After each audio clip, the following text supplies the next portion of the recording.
Hey guys, how are you? Hope you're all doing very well. This evening I'm going to be doing a review of a drama from Chile, Spanish language English subs, released in the year 2012, directed by Pablo Larraín, and this movie is called No. And the story to know is as follows. In 1988, Chilean military dictator Augusto Pinochet, due to international pressure, is forced to call an election on his presidency. The country will vote yes or no to Pinochet extending his rule for another 8 years. Opposition leaders for the no vote persuade a brash young advertising executive, René Saavedra, to spearhead their campaign. Against all odds, with scant resources and while under the scrutiny of the regime's minions, Saavedra and his team devise an audacious plan to win the election and set Chile free. So this is set in 1988 Chile during the time of the brutal dictatorship of Augusto Pinochet. Now, due to international pressure, Augusto Pinochet has been forced to call an election to legitimize his regime. So it's said that this election is a foregone conclusion that he's going to win. So when the actual election campaigns come up, there is one side for the yes vote and another side for the no vote. So hence the title No. It basically shows the story behind the push for the no vote and basically set Chile free and get rid of Augusto Pinochet. So in order to get the no vote more enticing, they get the services of a brash young marketing sort of executive, and he is tasked with trying to persuade the Chilean a majority in order to vote against the regime and basically set Chile once and for all free. In the meantime, he has to contend with the minions that are part of the regime. They're trying to scare him to basically drop this campaign, but it shows his will, and not only his will, but the freedom of Chile, and whether or not it will succumb to the pressure. That's something I'm not going to give away. If you know about Chilean history, then you already know how the movie's going to unfold, but I'm not going to tell you. So if you want to know more, please go out there and see this film for yourself. Now, my thoughts on this very, very interesting Chilean movie. Now, Pablo Larraín had made a film previous called Tony Manero, and that was once again set under the regime of Augusto Pinochet. Now, for those of you who aren't familiar with Chilean history, Augusto Pinochet, he led the country by a lot of force. It was a dictatorship, and it felt like everybody was captive. Is that there wasn't a lot of freedom, and it was very, very depressing, the atmosphere that it actually had. And Pablo Larraín's film, Tony Manero, he really captured it very well. It felt like everything was suppressed. It was all just really claustrophobic. No one had a free voice, and it felt like you're actually in a dictatorship. So that was more of a thriller, not so much a thriller, but a very disturbing drama, whereas this one was a completely different film. It was a history sort of drama film, but it had the same Augusto Pinochet dictatorship. So that's something he really does a lot in his films. He does show Chile in a very dark period in time. So for that, I'm going to say that it is similar with Tony Manero in the overall mood to the film. This movie, it's not as depressing as Tony Manero, but it still has that threat of a dictatorship upon its people and how the freedom is basically sucked out of everyone. So in this film, I didn't know if I was going to enjoy it, to be honest. I don't like politics. I think it's just something that doesn't interest me.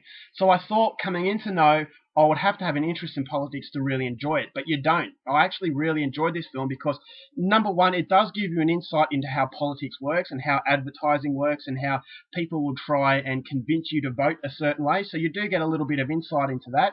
I thought it worked fascinatingly well. I thought the acting was very good from the main character, who played by Gael Garcia Bernal. He played René Saavedra, a very likable character. He was very passionate and he wanted to set his country free. This is a guy who had love for his country, and he saw that the country was being lowered by this, dictator. So it shows you the power of one man and the basically influence of one man that he can have on other people. So on one side, you've got René, who is influencing the Chilean people in a good way, and then on the other hand, you've got Pinochet, who is influencing the Chileans in sort of through fear and negativity. So it shows you two contrasting differences between two people, and that's basically what Chile was representing. Some of it was wanting freedom, and other parts were just, fearful of this dictator. And if they stood against him, they would disappear. So there is a strong threat that the movie has, is that René is doing what he does, but you think that at any moment he could get a knock on the door and he could disappear. And that's why the movie has a lot of surprisingly, suspenseful moments. Is that when they threaten René to basically stop this no campaign, you feel that something really bad is going to happen. So back in the 70s, not only in Chile, it was also Argentina with Videla. There were some really, really bad dictators, and if you ever went against them, you'd disappear forever. And so that thread is always there, but it's really subtle. There's no violence in this film, which is something I was surprised with, because it would have been easy to paint Pinochet's brutal regime through brutal imagery. Now, there is a few images, I think it was real-life images of police brutality, but it's not excessive. So it would have been a lot easier just to have Pinochet's regime depicting on-screen violence that's very shocking, to basically tell you that Pinochet is bad. But the movie doesn't center on that. The movie says that, yeah, he was bad, but you don't need to be proven this. The movie is not so much about bad dictatorships, it's about a country wanting to be set free. And for that, I thought it worked really well. I thought there were some humorous elements in the movie. I love the way that the movie was shot. A lot of films you get set in the 1980s, but it doesn't feel like 1980s. It feels like today's era, but it's just done in a real, because it's been done in a really polished way. It just doesn't feel like it's from that time. But this director has the picture is really grainy and really old. And for some people that might be off-putting, but for me, I thought it gave the authenticity that this was actually from the 1980s. So I thought it was a really smart piece of work from Pablo Larraín, and it shows you how creative this guy actually is. Now, there were some really funny moments in the campaigns, the advertisement campaigns, the yes for Chile, obviously completely different to the no for Chile, but there were some really humorous ways, and that really humorous, but at the same time smart, because it was winning these people over. And it shows you, even in today's politics in Australia or America, they use the same tricks. And it's what you see, it's what, the colourful, happiness. And that's something that's going to influence a lot of people. So I really like the way that this the politics were interweaved into a very suspenseful sort of film. And it's a film about a country wanting to defeat its problems and to prosper.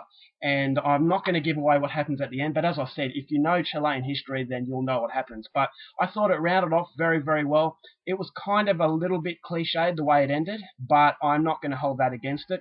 I thought that the acting, as I said, from Gael Garcia Bernal was very, very good. Alfredo Castro played the guy who was heading the Yes campaign. He was quite intimidating. I mean, he wasn't a flat-out bad guy, but he symbolized everything that was wrong with Chile at the time. And then you've got, on the other hand, this guy who's on the No campaign. So when the No campaign fights against the Yes campaign, that makes it really interesting, and that's something I wasn't expecting, because, as I said, I don't like politics, I'm not interested in it, but for some reason I was just completely captivated with No, and I'm sure a lot of people out there will be as well. So overall, the pacing was very, very good. As the movie progresses, when this No campaign gets deeper and deeper, you feel there's a lot of threat there. So it's a very subtle suspense, a very different kind of suspense. But if you want a movie that is very political but doesn't preach the word, then I would definitely say this is coming recommended. Pablo Larraín is a very, very good director, and he is one to look out for in the future. So overall, for this Chilean movie, I'm going to give it 4 stars. It's no masterpiece. There are a tiny problems in there, but it's not really worth mentioning. But 4 stars is still a very, very good film, and I can say that 2013 Academy Award nominee certainly deserved it, because it really is a memorable film. So 4 stars for the Chilean drama No. It's also a history lesson as well. So if you want to learn about Chilean history and the country itself a bit more, then this is educational as well as that, because it is fairly accurate from what I'm told. So yeah, very, very good film, and it comes highly recommended. Alright guys, that's my review. Hope you enjoyed it. Till next time, keep watching movies, and I'll see you later.